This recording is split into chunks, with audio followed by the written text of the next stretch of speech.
to Standpoint Safe Zone. I am Solo Star, and I would like to welcome you to episode 1. I'm really excited to talk to you guys about film and TV, just really debating and critiquing, not really critiquing. I don't really want to be considered a critic, but I'll just be giving you my opinions on, some stuff, which I guess is a critic. All right, so episode 1, we're just going to get some stuff out the way, basically, so I can move on to more analytical things. But the first thing that I wanted to get out of the way was Marvel, the MCU. Getting that out of the way is going to take a lot off my plate. So we are going to take maybe 30 minutes to an hour to rank these films. We're going to start in phase 1. Phase 1, it was really the growth stage. So for the most part, they were really just building stories, which, is essential. That's how the brand became what it is, But yeah, let's hop into it. Phase 1. There are 6 movies in phase 1. Number 6, The Incredible Hulk. Only on this list because I had to include it because it's technically in phase 1. Other than that, this movie would not have made, I don't think it would have made anybody's list. It just wasn't well put together. Ed Norton was the wrong choice for the Hulk to play Bruce Banner or anything. There wasn't really a villain anywhere in the movie, which kind of, the Hulk was kind of the villain, which made it a shitty movie. Liv Tyler, just they did a terrible job casting and creating this movie. It was a terrible thing. Reported budget for Incredible Hulk was between $135 and $150 million. Box office, it did $265. So, that's pretty much, you're talking about the Hulk, one of the most polarizing characters in, cinema history. Like, you could literally make a movie where he's just smashing everything, and it would probably sell a whole lot. Like, it's like Jurassic World, but with superheroes. So yeah, that's Incredible Hulk. I'm not spending too much time on that one. Number 5, Captain America: The First Avenger. And this one wasn't, I'm not gonna say it was bad. It just wasn't great. Like, of all the MCU movies, this is the one I fall asleep on the most. Because I guess it's just like, I don't know, like it just doesn't grab attention like the other ones do. But it was a pretty good movie. They did fairly well in casting. Tommy Lee Jones, Hugo Weaving, who played Agent Smith in The Matrix. Obviously, a great choice to play your villain. But then you get, Haley Atwell, Sebastian Stan, even Derek Luke was in that movie. And Stanley Tucci actually played the Doctor, which surprised me later when I found out who Stanley Tucci was. And, they did a pretty good job. Budget between $140 and $215 mil. and it only brought in 370. Like I said, it was a growth stage. This was when they were, just playing around with stuff and testing and, you know, trying to figure out what people were gonna be into and what they weren't gonna be into. Um, but yeah, I mean, Red Skull. It was a pretty decent movie. It just didn't grab attention like it should have. All right.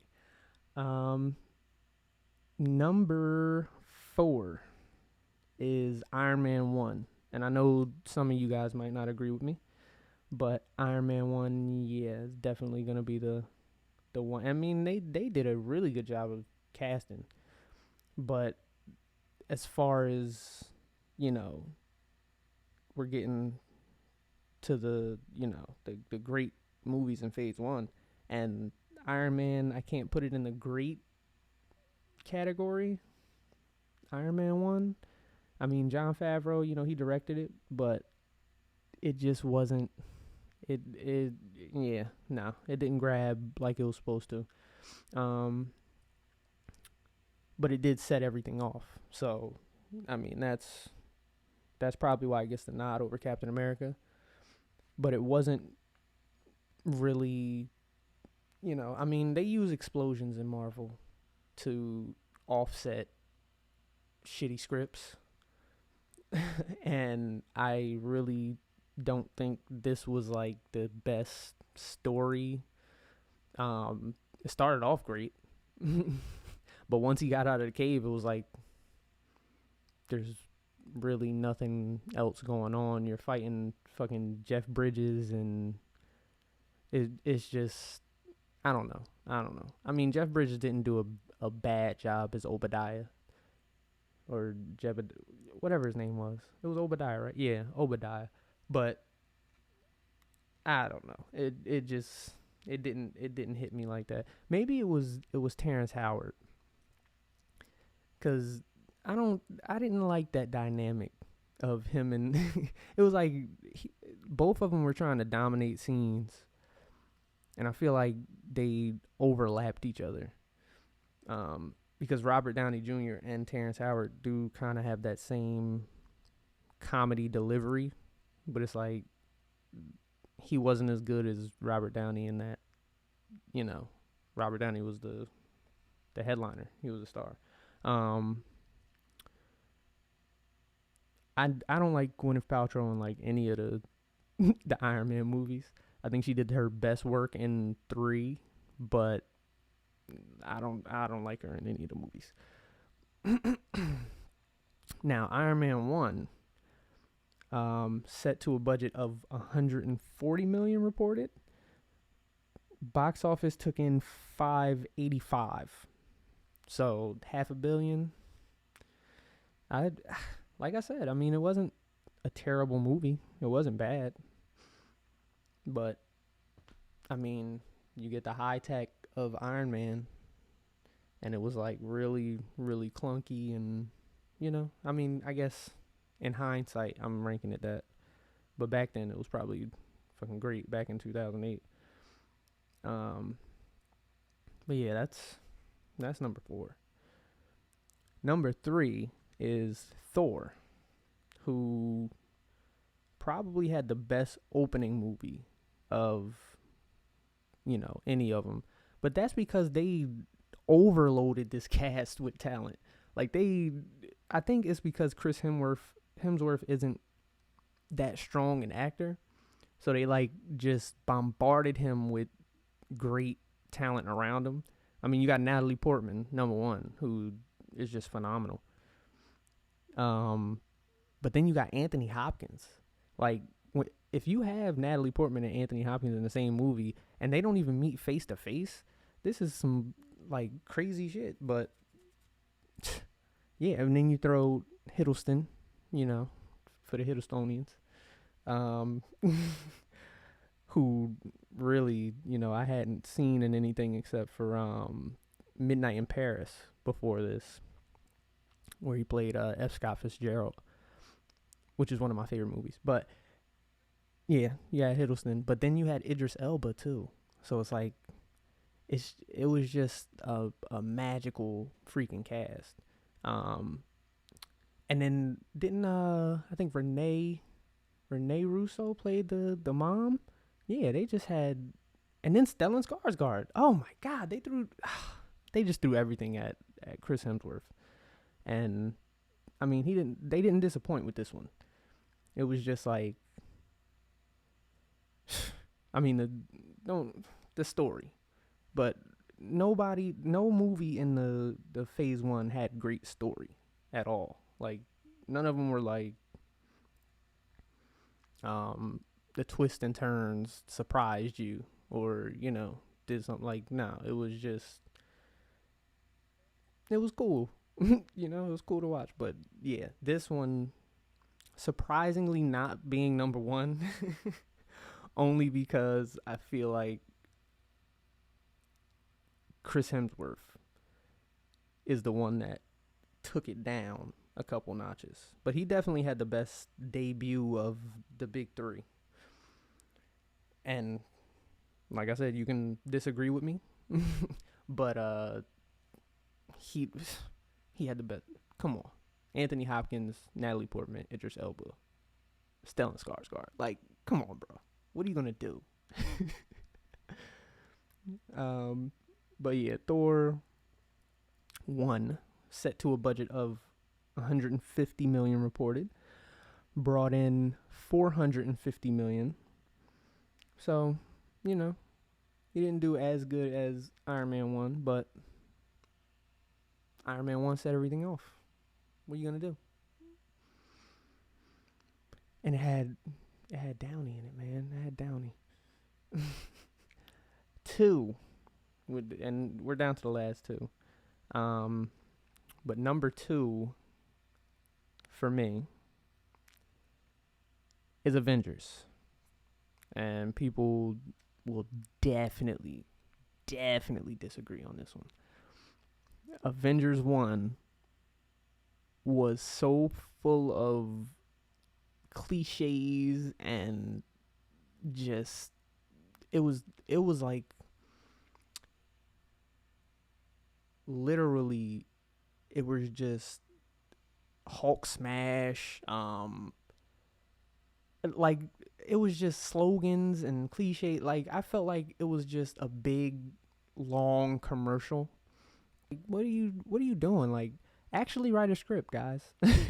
Don't just depend on explosions and action and all this kind of stuff. Like, it's great, and they figured it out later, but it was just it to me it was disappointing. And I mean, the people who made it, taking $1.5 billion at the box office, obviously are gonna disagree with me. But looking back, I think you'll be able to see that yeah, they spent 220 million, and most of that had to just be on destruction, explosions, and stuff blown. I mean, it's like a Michael Bay movie. No, yeah, it's like a Michael Bay movie. There's no other qualifier or anything. It's it's just a Michael Bay movie. That's it. It's a Michael Bay movie with superheroes. Disagree? I don't. Tell me in the comments. I don't care. And Joss Whedon usually knows what's going on, but I don't know. Maybe he went too comic book with it, because he's a real comic book guy. So maybe he just went too comic book with it. But yeah.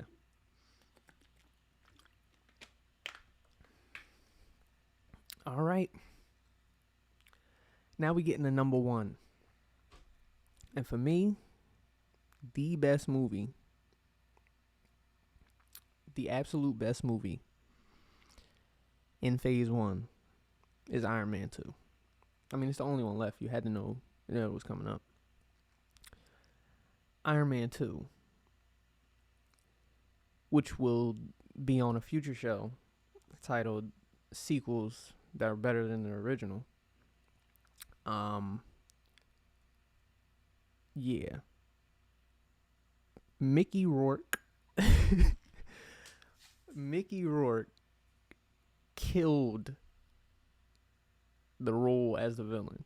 Okay, killed it. I don't care about his accent. I don't care about his accent, but he killed the villain part. Like nobody. Yeah. Mm-mm. Mm-mm. I don't think anybody in Phase One did a better job with the villain. Like, no, nobody. Because technically, Hiddleston was the villain in 2 movies, and I just I've never believed him as a villain. His face is too soft. He has too soft a face to to be a realistic villain. Villains are rugged. They're not pretty. That's why they're villains. Because they're not pretty. Like if they were pretty, they would be heroes, believe me. Because people love pretty people. If you're pretty, they'll love you. And you'll have no reason to go to the dark side. Hiddleston, he definitely fits into that profile. And he was the villain in Avengers and in Thor. Iron Man, you had Jeff Bridges, who, just because you shave his head bald and give him a beard, he's not Lex Luthor. Lex Luthor didn't have a beard. Yeah, and Mickey Rourke definitely did better than Hugo Weaving. Not by much. But he definitely did better. But yeah, Iron Man 2, you're talking about they introduced Don Cheadle, who had way better chemistry with Downey Jr. They introduced ScarJo as Black Widow, and the tight bodysuit, Favreau directed again, but this time they got Justin Theroux to do the screenplay. Yeah, and budget set between 170 and 200 mil. So I think, other than Avengers and what's the other one? There's one more. Other than Avengers, and I think, yeah, and Captain America, which is crazy. Other than Avengers and Captain America, this one had the highest budget, but it brought in 624 mil, so a little over half a bill. And it was just better. It also had Sam Rockwell. He did okay. I mean, he was kind of bitchy, but he was all right. Mickey Rourke really carried the movie. It was the fact that they just threw so much new at you. Like it was like new War Machine, Don Cheadle, new hero, Natalia Romanoff. And then it was just like Mickey Rourke. Mickey Rourke. He did phenomenal. But yeah, that's Phase 1 pretty much. We're going to go to Phase 2. And Phase 2 is, I mean, it's not the most packed. I think it has 6. Yeah, 6 again. Phase 3 has like 9 or 10 or some shit. But yeah, Phase 2, it was pretty hard to figure out if Phase 2 or Phase 3 was better. I mean, Phase 3 is better, just because it had the ending of the Infinity Saga, but and everything came into fruition. But Phase 2 definitely gave it a run for its money. We are gonna go from 6 to 1. All right, and number 6, begrudgingly, is Ant-Man, and I love Paul Rudd. That's my guy. Um, and this movie was hilarious, but they just didn't give him enough talent around him. And it was like that was the argument with Thor 1 was, they put hella talent around Hemsworth. Well, on this one, yeah, they gave him Michael Douglas, but other than that, you don't really know anybody on this list. Evangeline Lilly, I'm a movie guy, and I didn't know who she was before this movie. So, Corey Stoll as the villain, which is ridiculous. Like, he was terrible. He was probably the worst villain. No, I'm not gonna say the worst villain in the MCU, but he's close. He's close. He's definitely close. I would have to do research on that, but he's damn close.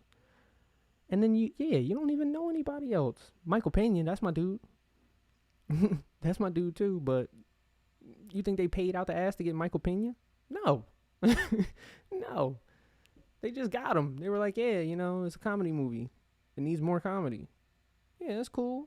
Yeah, but give it some oomph, man. So yeah, I mean, while it was phenomenally funny, because Paul Rudd is just, he's great at what he does.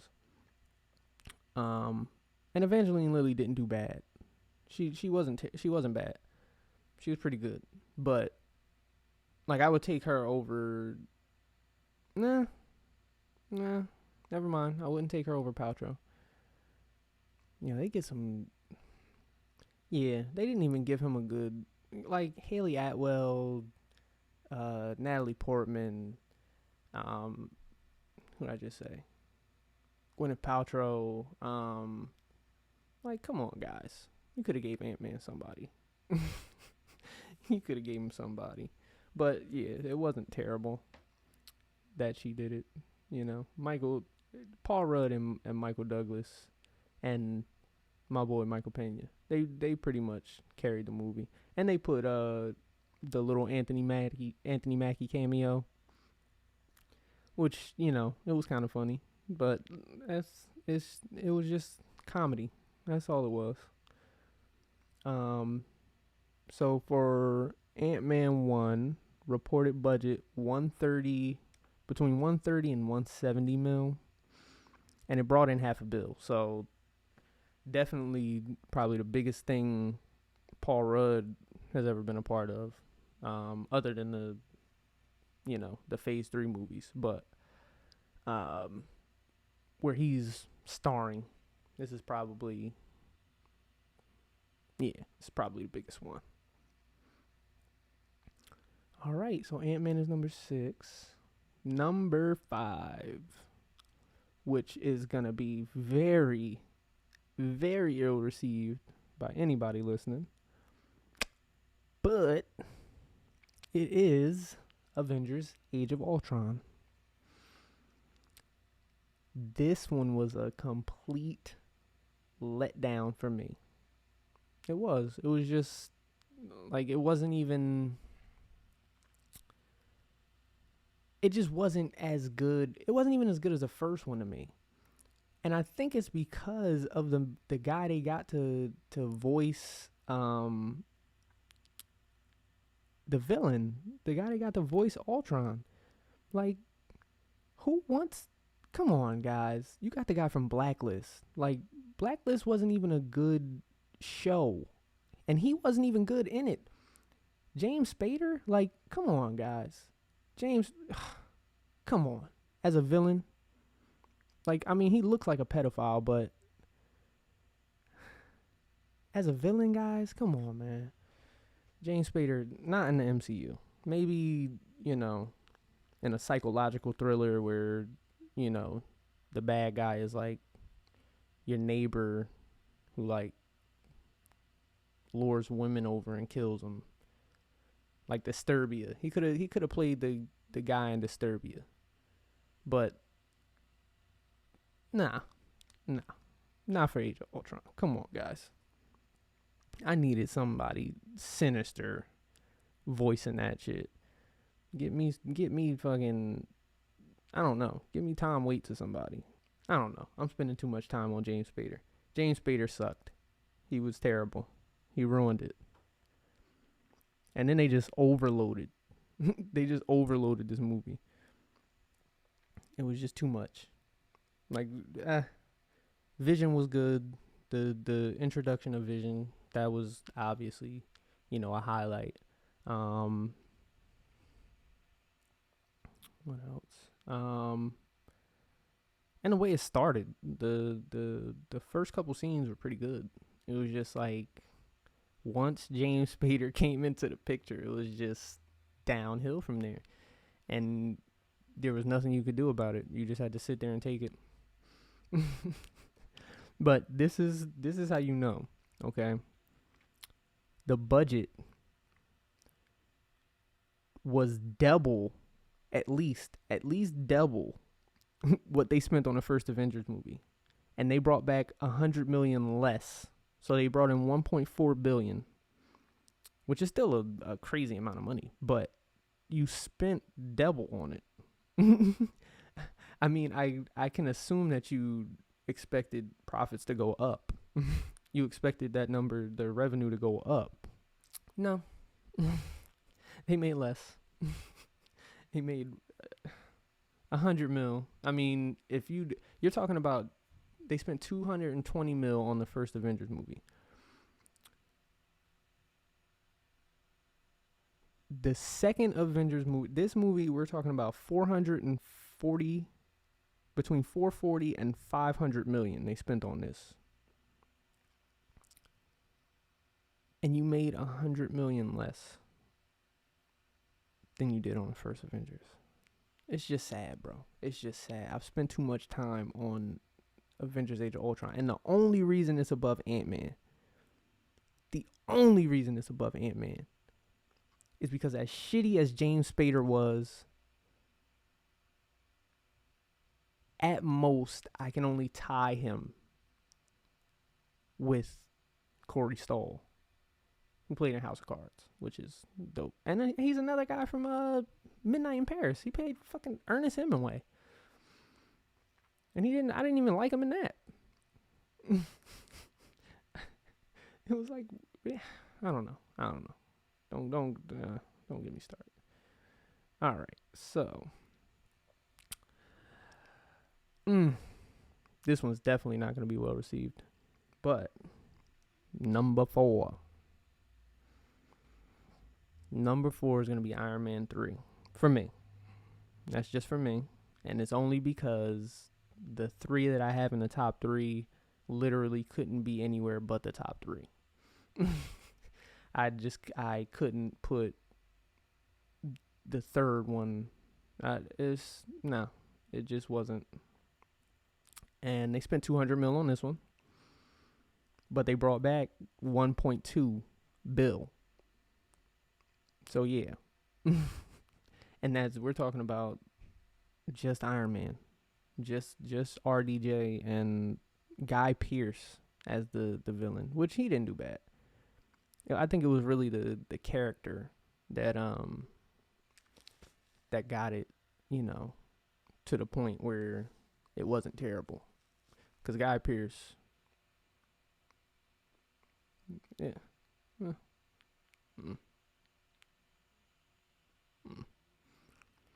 But yeah, of all the Iron Mans, this had the best story. This definitely had the best story. It was Ben Kingsley. Oh, Ben Kingsley as the terrorist guy, and then oh my god, yeah. And then you find out like he's not even a real guy. Yeah. Iron Man 3, it had the best story of all the Iron Mans, and it might be up there in top 5 stories for the MCU. I'll get into that in another time. But yeah, Iron Man 3 did its job. And like I said, Gwyneth Paltrow, the best performance she had in one of the, you know, in one of the Iron Mans. But I think for the most part, this was story and Ben Kingsley and Guy Pearce and RDJ did his thing. This is when he was having panic attacks and shit from seeing the alien, seeing the wormhole. Oh man, and he never have him after that. Like I found that super weird. But yeah, I guess movie magic. But yeah, 1.2 billion for a standalone movie is ridiculous. Like I think that was the first one that had that kind of reaction. All right, so number 3, we get the always loaded Thor Dark World, where you actually had phenomenal villains. Phenomenal. The Dark Elves? Nick, what? The Dark Elves? And then they had the Berserker? Oh my god. Yo, the Berserker was my dude. That pussy was going on everybody. And the only way they could kill him was with some shit from the Dark Elves. They ain't even kill him themselves. It was just some shit from the Dark Elves. Like, they made him, they killed him. But yeah, Dark Elves, they did their thing. And then you finally had Natalie Portman coming face to face with Sir Anthony Hopkins. Magic. That's all I gotta say. Magic. But yeah, you had Stellan Skarsgård again, doing a great job. He was acting all aloof and crazy and shit. Yeah. And this one was, it was just, to me, it was a great one. Like, I don't say great a lot for Marvel movies because, like I said, the story usually isn't all there. It's usually like a comic book. Like, you get scattered chunks of story and you just gotta piece it together. Like, it's not what you do in a movie. But yeah, I mean, it wasn't, like I said, it was on the going very close to great. That's where it was. And that one, let's see what that one did in the box office. Budget between 150 and 170. Box office 645 million. So not the best, but definitely nothing to scoff at. Definitely nothing to scoff at. Malekith. Yeah, Malekith just did his thing, man. Did his thing. And that was Christopher Eccleston. Yeah, but he did his thing as Malekith. It was just phenomenal. Anyway. So yeah, that's 3. Number 2, which is probably it's in my top 5 of like my personal favorite Marvel movies. It's Captain America Winter Soldier. And that's mostly because of them taking on Shield and whoever, and Hydra, hiding in Shield, which was eerily similar to America and Nazis. The story behind this one was great. Well, not great, but it was really good. Robert Redford. He did I mean, for who he was playing, Alexander Pierce, I guess he did pretty good, but I mean, pretty good. It was really just the fact that I think this is the one where they had the Sam Jackson scene where he's in the car, and you find out that his car is like fully stocked and loaded with, like you really find out like he's really the super spy in this one. um Sebastian Stan got more screen time as with the metal arm.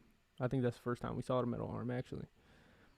um and then Skojo was like, it was kind of like a buddy movie with Captain America and Skojo. So I, can't really say it was just a Captain America movie, but yeah, this is probably I would say number 2. The Russo brothers.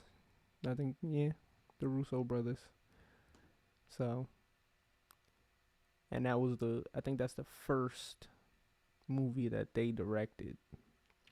So, great introduction in the MCU with Captain America: The Winter Soldier. So let's see. Box office budget, 170 mil. Pretty modest. 714 mil box office. So about 285 mil off a bill. Which is pretty good. I mean, like I said, I can't call it a standalone movie. And the only reason it's over Dark World for me is the implications that it has, like Shield, disbanding and dissolving and shit. And like I said, like Hydra literally hiding in plain sight inside thing. And then you had Dr. Zola in like he was like a computer system from like the 40s or 50s or some shit, and he was a whole fucking room computer. Yeah, it was, I mean, deserving a number 2. Deserving. Anthony Mackie, Emily Van Camp, that's when we got introduced to her. But yeah, it was a pretty good movie. Number 1 for phase 2. Oh, number 1, Guardians of the Galaxy 1. And if you disagree with that, then you're wrong. I'm sorry. You are wrong. You are 100% wrong. This is the best movie of phase 2. Hands down, this is the best movie of phase 2. Now, caveat, they did overload this thing with talent. Chris Pratt, Zoe,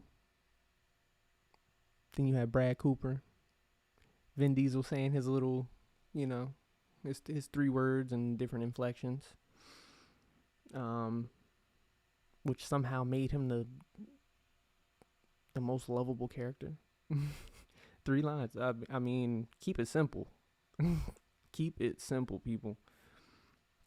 You got Bradley Cooper as Rocket, but then you also got Michael Rooker, which he played, I guess,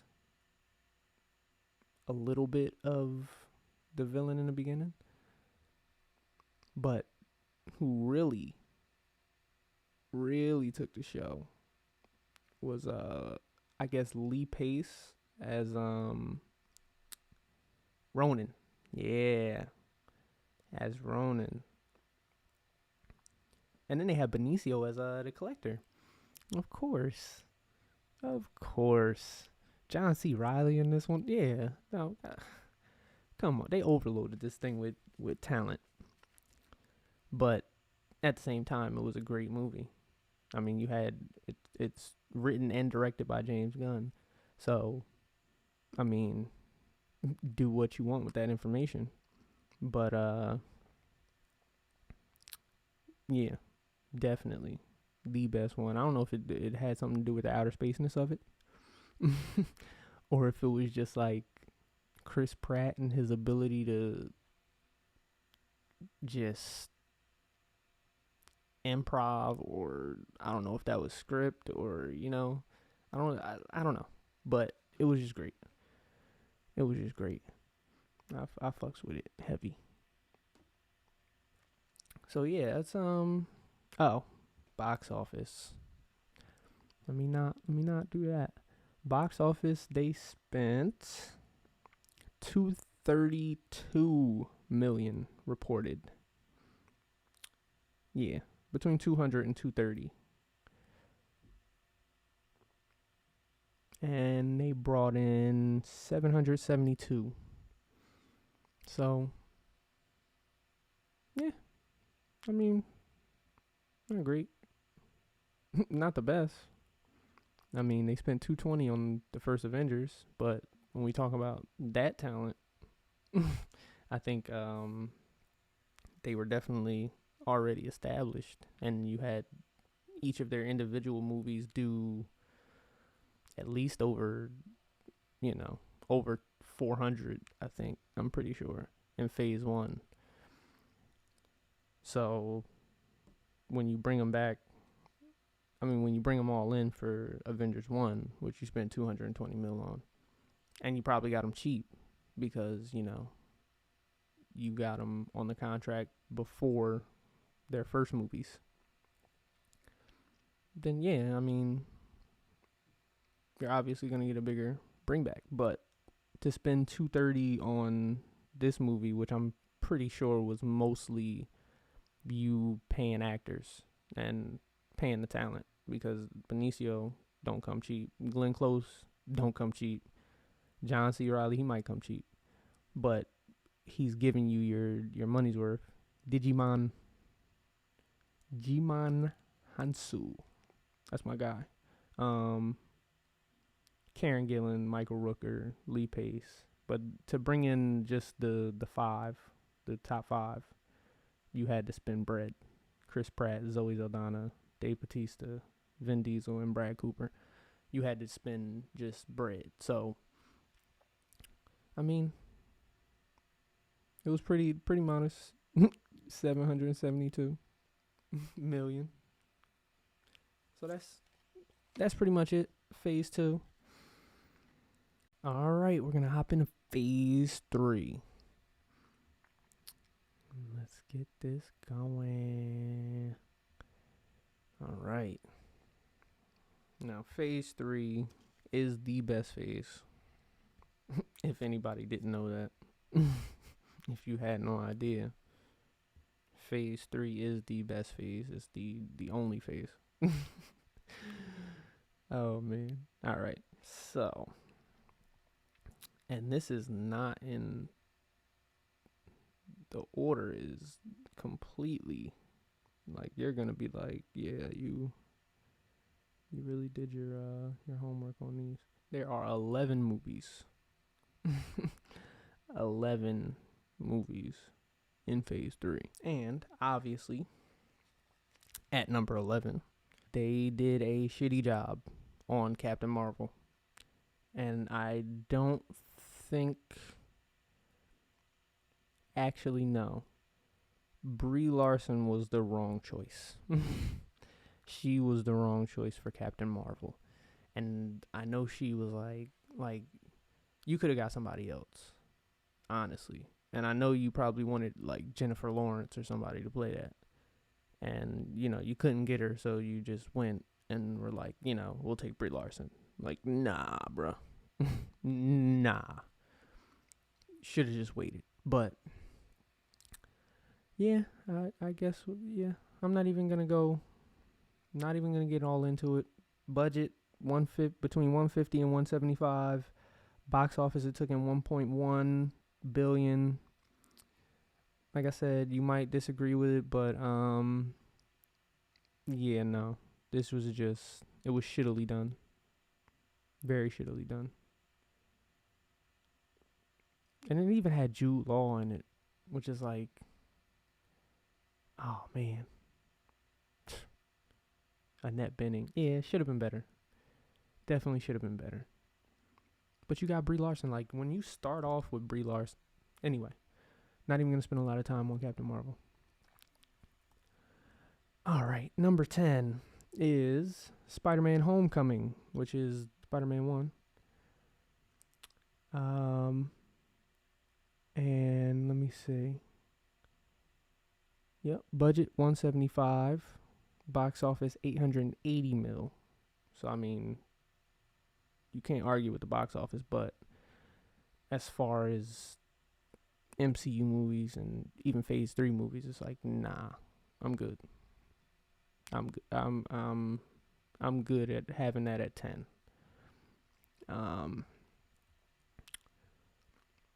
Number 9, the other Spider-Man movie in Phase 3, which is Spider-Man: Far From Home. They made strides with Tom Holland and Spider-Man, and they added Jake Gyllenhaal, which, because the first Spider-Man, it was my boy Michael Keaton. Yeah, Michael Keaton in the bird suit, which is, he's decent, but not yeah, just not for this villain. Might be able to play a villain at some point, but no. And this is the one that Donald Glover was in, which is my guy. Another one of my guys. I got a lot of homies.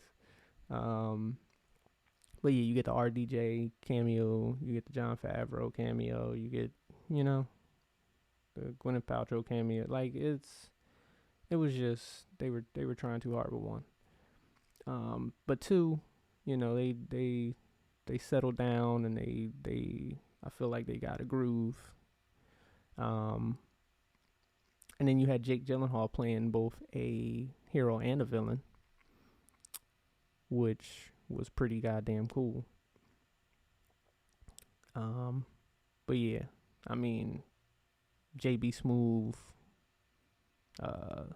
Zendaya. Yeah, like I said, it was decent. All right, at number 8, and I hate to keep doing this to my man Paul Rudd, but Ant-Man and the Wasp. And it's only because there are so many other great movies, well, pretty great movies, that, I have to put ahead of this, because I feel like from here on, I would classify all of these as great movies.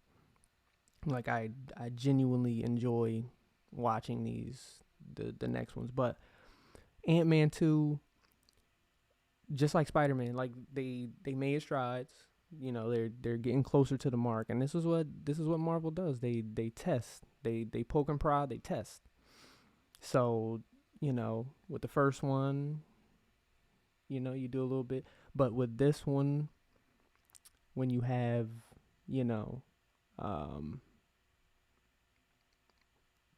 the difference of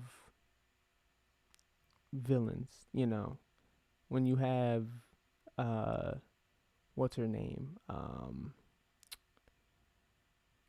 The ghost girl that moved through shit. You have Michelle Pfeiffer, and you have Michael Douglas get his wife back, and stuff like that. It was pretty good. It was a pretty good script, and it was pretty well executed. Box office budget between 130 and 195. That's a big gap. Whoever's reporting these, they need to get these real, like, closer, at least within like 10, 20 mil. Like, this is a 60 million gap. But anyway, between 130 and 195, box office 622 mil. So, pretty good. All right, so we go number 7. Number 7 is Doctor Strange. Mostly for the visual effects. And the fact that they had, Chiwetel Ejiofor Tilda Swinton, Rachel McAdams, and you see they gave him Rachel McAdams. Like what do y'all not like Paul Rudd? You gave him Evangeline Lilly. You gave Tom Holland fucking Zendaya. You couldn't no? Anyway. Rachel McAdams, Chiwetel Ejiofor, Benedict Cumberbatch. That's when they introduce him. But the villain wasn't that strong in this one. This is really like you really had to like the visual effects. And I feel like if I would have watched this on acid, I would have had, or, shrooms or something, I would have had a great, great time. So any of you who did see it, on psychedelics, psychotropics, you did well. I know you did well. Yeah, like what is good with the budgets? Budget reported on this between 165 and 236 mil. Box office, they brought in 677 mil. First movie in the series for Doctor Strange. And that's usually what they do around, half a bill or more. But yeah, I mean, story, like I said, wasn't that strong, but it did decent. Now, my number 6 is Civil War, which is technically the third Captain America movie, but I feel like you guys would agree with me when I say it's really the third Avengers movie. It's just the third Avengers movie. You had literally everybody except for Thor and Hulk, which I don't think anybody really missed, if you want to be honest. I think for what they were trying to do, which is, introduce people to the ancillaries and the people who are going to be getting movies later, I think they did their job. But yeah, they threw a lot of people at this one. I mean, you had Evans and RDJ headline. But then you get ScoJo, Sebastian Stan, Anthony Mackie. You got Don Cheadle. You get Renner later. Chadwick played a big R.P. Chadwick. He played a big role in that movie. His dad was the one that died, T'Chaka. So, and that kind of set everything off. So, and Sebastian Stan played a bigger. Paul Bettany and Elizabeth Olsen, WandaVision. And whatever. And I think this is where we got introduced to Tom Holland. Budget for this one was $250 million, firm, apparently, with the resources.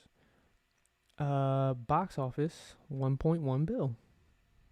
So that's like their sweet spot, 1.1 bill. Like I said, nothing to scoff at. Definitely nothing to scoff at. But yeah, I mean the story. You also had where's my guy? Daniel Bruhl. Is that him? Yep. Daniel Bruhl. Who, as the Baron, not fantastic, but did his job. He did his job. When he was when he drowned dude upside down, I thought that was pretty gangster. Yeah. Left dude in the and that's he killed people. Like he was savage, man. Like he killed, like you saw him kill people. And you don't really see MCU villains kill people. Like you'll see them like blow up some shit and they'd be like, "Oh, well, people died." But no, you saw him like you saw the dude drown. You saw the guy with blood in the bathtub. It was just, he was kind of gangster. And I would be too if y'all just ran through and killed my family, but he was gangster. That guy was gangster. And then you had the ending. The ending when Captain America was fucking demolishing Iron Man, just straight shield work. About to end that nigga life. But yeah. But that's number 6. Number 5. Endgame. Yes, straight face. Number 5 in Phase 3. The 5th best movie is Avengers Endgame. Because I feel like it was super unnecessary.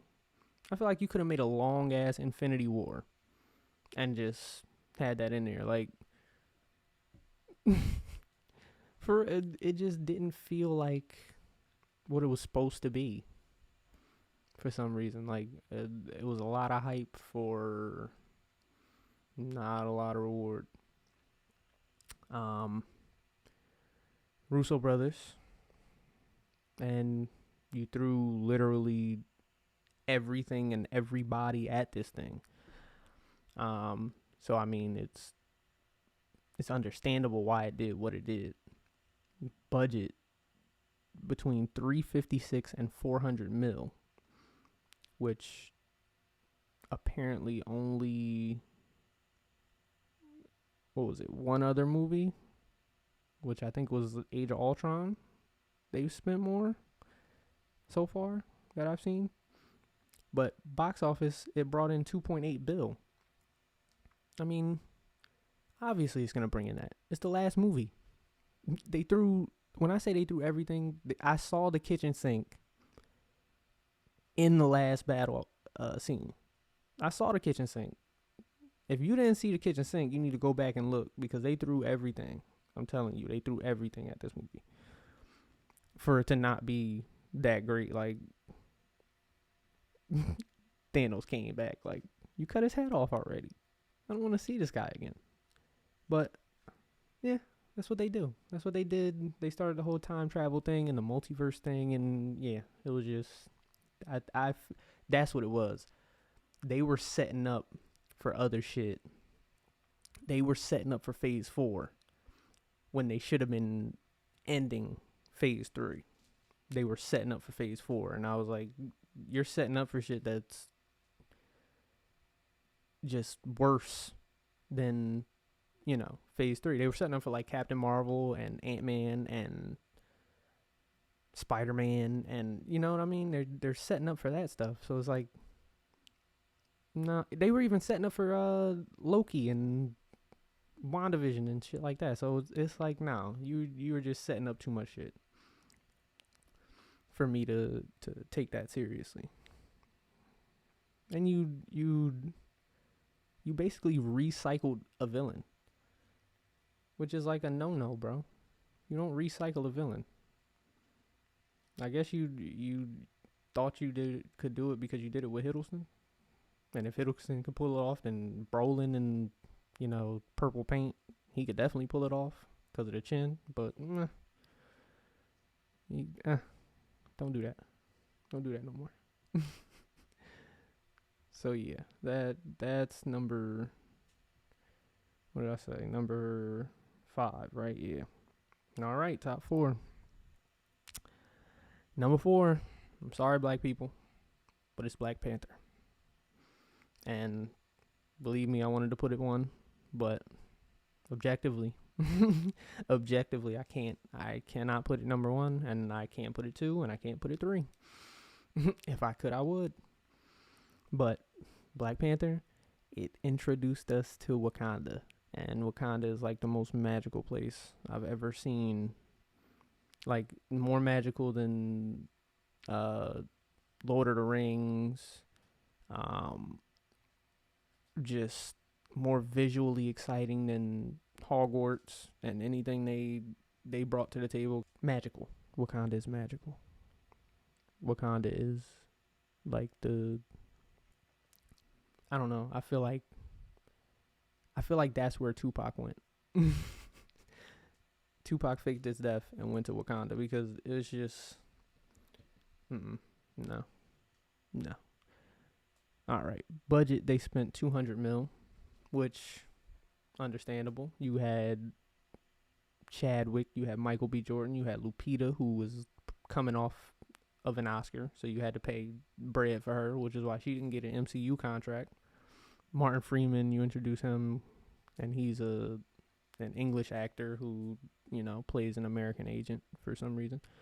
But yeah, then you had Daniel Kaluuya, Letitia Wright, Winston Duke, introduce him. But God, to have Angela Bassett and Forrest Whitaker in a movie with Chadwick Boseman and Lupita Nyong'o and Daniel Kaluuya, you know what I mean? It's like, yeah, that one's different. And if Andy Serkis would have played the villain in this one, I'd have been seriously disappointed. Because Andy Serkis, he did a alright job as Claw, but that's part of the reason Ultron didn't get a high thing from me, because it also had Andy Serkis. Like, I don't know, but yeah, if he would have been doing sole villain duties, this movie would have been lower on my list. But because Michael B. Jordan just came through and demolished Killmonger, yeah, it's number four. Anyway, they spent 200 mil, and they brought in 1.3 billion. So, yeah, definitely the biggest thing any of them were involved in, but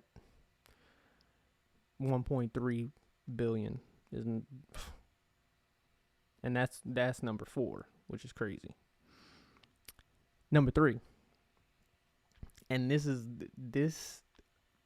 mostly because it's one of my favorites too, but Thor Ragnarok was just the most hilarious fucking and good movie. Like, it was funny and good. It wasn't just like, oh, this is like really, really funny. It was like, Taika Waititi, he did work on this. Like, he did work on this joint.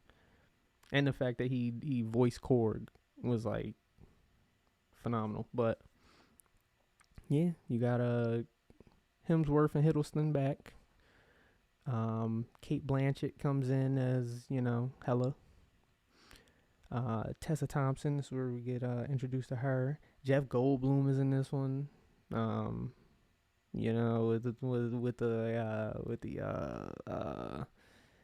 the gravitas, Carl Urban, who, not great, but Mark Ruffalo. Yeah, they did have Hulk in this one too. Yeah, Hulk. So yeah, this one was pretty much Thor, Hulk, and let me see, Thor, Hulk, and I'm pretty sure Idris Elba. Yeah, and Tessa Thompson. They held down this movie. Budget 180 mil. Box office 854 mil. It's not all about the box office, guys. It's not. That's a big part of it. It's not all about it. All right, so number 2. And we're only down to, we got 2 movies left. Number 2, Guardians of the Galaxy Volume 2. Phenomenal movie. I love this fucking movie. It's my shit. Kurt Russell as Ego, like, come on, guys. Baby Groot was introduced in this one. I don't even gotta say nothing else. Nothing else needs to be said. Baby Groot. But yeah, then you get introduced to Mantis and, people like that. So it's like, yeah, you You did work, okay? You did work. They spent 200 mil on this one, which I think is less than Guardians 1. Box office, they got in 865 mil, just about 865. And this is the one with Sylvester Stallone in it and shit. And this is the one where Yondu dies. Yeah. And they had the end part where, they had the Ravagers give Yondu his jaw. So yeah, I mean, this one was just, it was great. This I can honestly say Guardians Volume 2 is a great Marvel movie. A great one. Like, story, everything. And number 1, which I'm guessing you already figured out. Number 1 is Avengers Infinity War. Also directed by the Russo brothers. And they also threw everything at this one. But the difference is this one actually felt like the one that was supposed to, be. Which it should have been. The hero's not always supposed to win, guys. If Phase 3 would have ended with Infinity War, I think I would have been a little bit more intrigued to go and, watch Phase 4. But because I think Phase 3 officially ended with like a Spider-Man. But because the Infinity Saga ended with Endgame, it just didn't feel right. Like, and everybody was doing it. It's like Harry Potter did it, Hunger Games did it, where they take the last movie and they split it.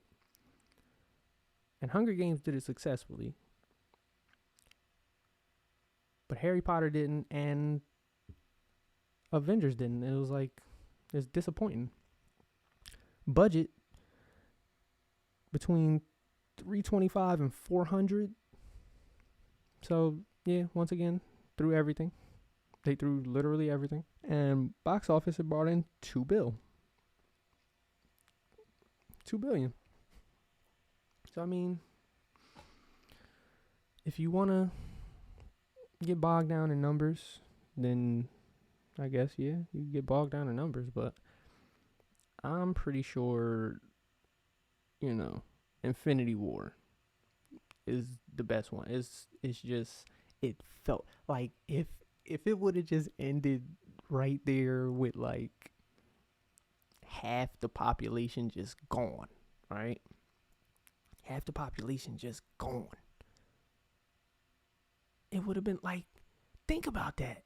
Think about going into Phase 4 like, God damn, what we gonna do now? Like, what the fuck we gonna do? Like, you could have brought people back. You could have found a way to multiverse it. And bring some people back. Yeah, but anyway.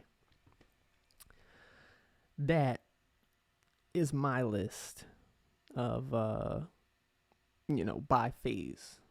In a later episode, I will probably just do my top 10 overall with Marvel movies. But for the time being, this is how we're going to do it. Phase 1, Phase 2, Phase 3.